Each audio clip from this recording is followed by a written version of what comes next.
Please keep in mind as we begin the AP6 legislative branches that you do not have to know all of the details and intricacies of the legislative branches of the AP6 countries for the AP exam in the same kind of depth that you need to know the US legislative branch for the AP US government exam. I am going to start with Nigeria because it has a presidential system, just like the United States has a presidential system.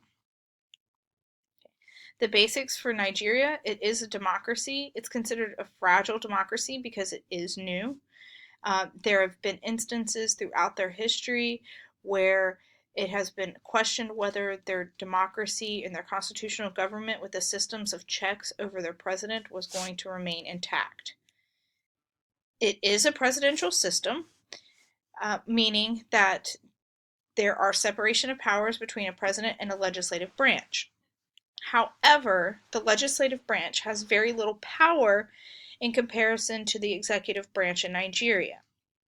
Occasionally, the legislative branch has acted as a check on the president. There was an instance when the president, and I'm going to take a second to pronounce this because I don't want people to tell me that I've pronounced it all wrong. Obasanjo, President Obasanjo wanted a third term. He proposed basically a constitutional amendment to the National Assembly, and the National Assembly denied and rejected that constitutional amendment to extend the presidential term limit to 3 terms.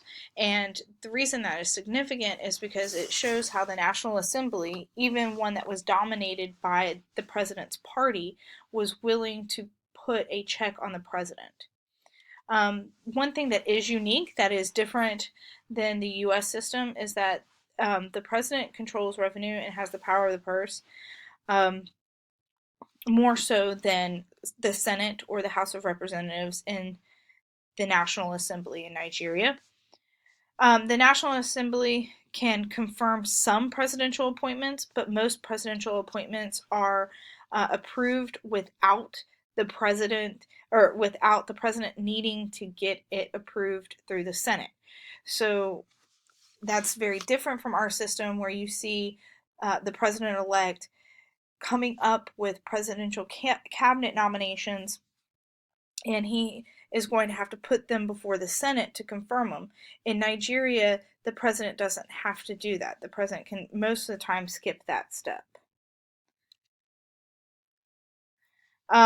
The National Assembly does have the power to impeach, but they have to do so with the president's recommendation. So the president could recommend that there should be a judge that be impeached, and then they can go through the impeachment process.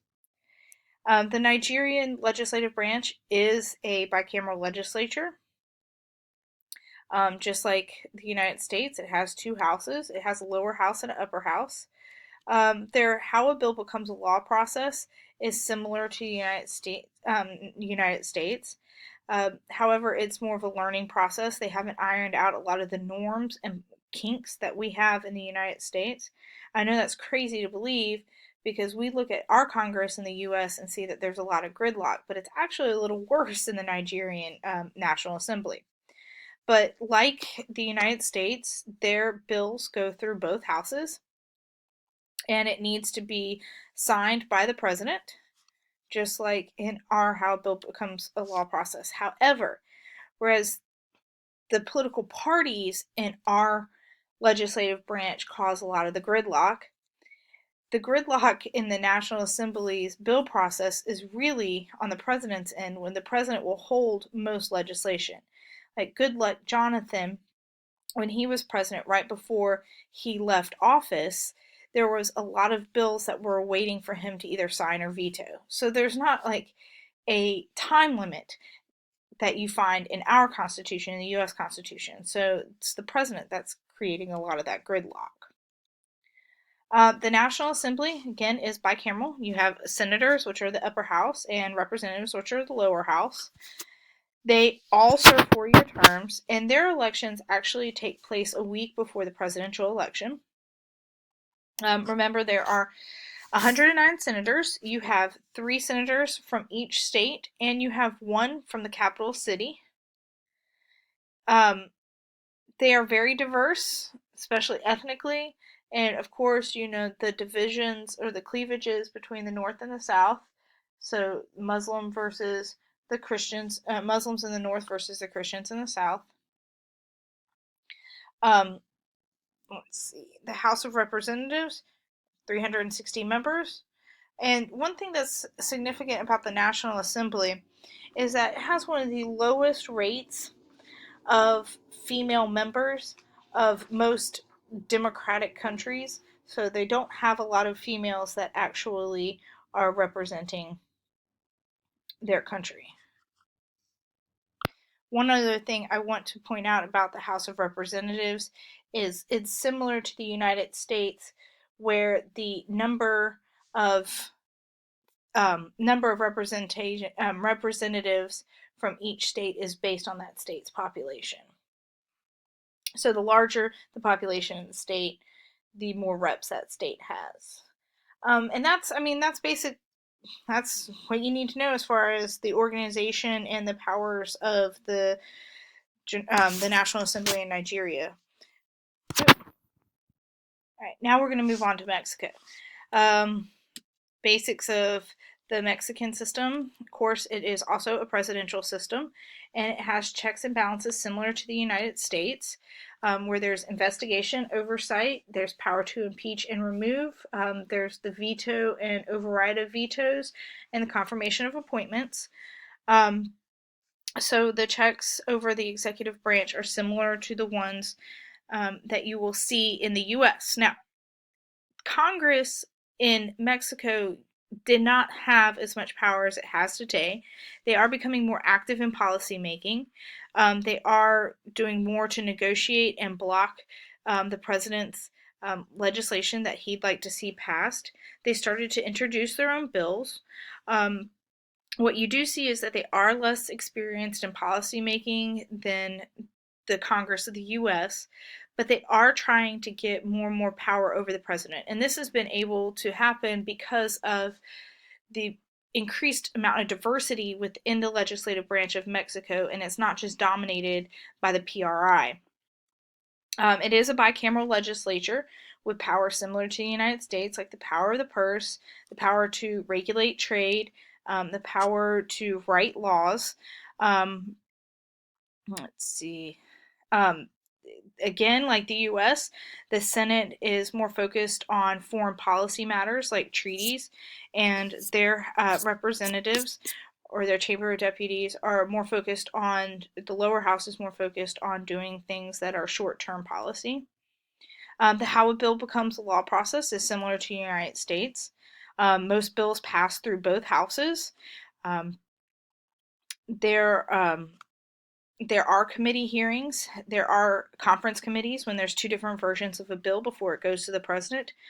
So for the most part, what you see is that the Mexican legislative branch is becoming more like the United States legislative branch, as opposed to being just a rubber stamp for the president. So what I mean by rubber stamp is if the president wanted something done, they would put it through Congress, and Congress would just stamp it and approve it and not challenge the president. So that is starting to change.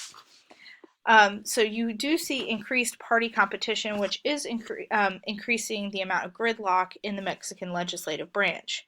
Right here I have the party breakdowns. So right here is the Chamber of Deputies. The Chamber of Deputies is the lower house.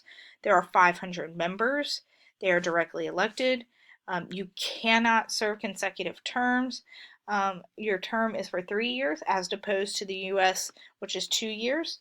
Here is a graph showing the diversity of the political parties in the Chamber of Deputies in Mexico in 2015. So the PRI, where it does have a plurality of the seats, it does see challenges from PAN and the PRD and other Verde, Green, and other parties.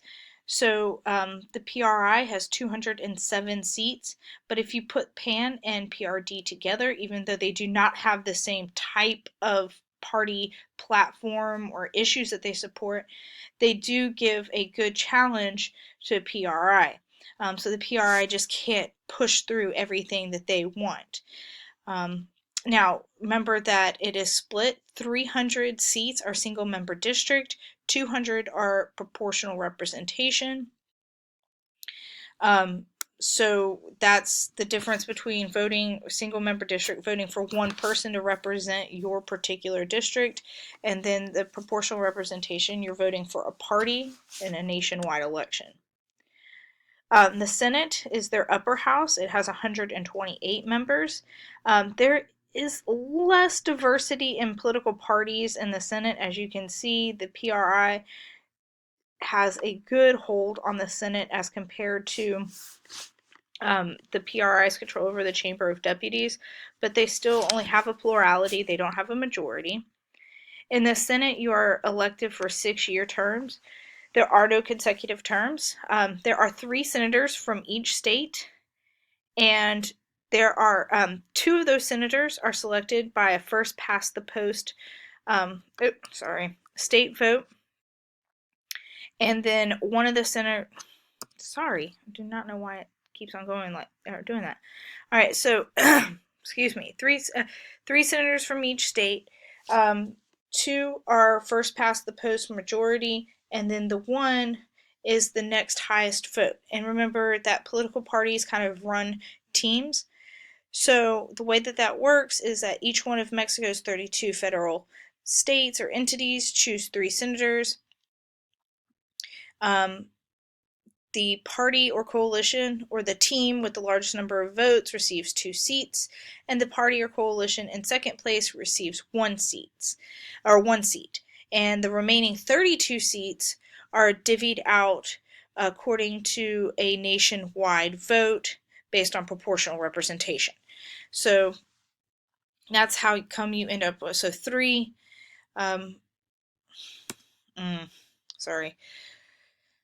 3 of the seats, each state gets 3 as opposed to each state in the United States gets 2. And then they also mix that with proportional representation. And finally, that is it. And I'm sorry, my computer kept on jumping to the next slide when it wasn't ready to jump to the next slide, but now it is finally the end. Okay, thank you for listening, and I hope that was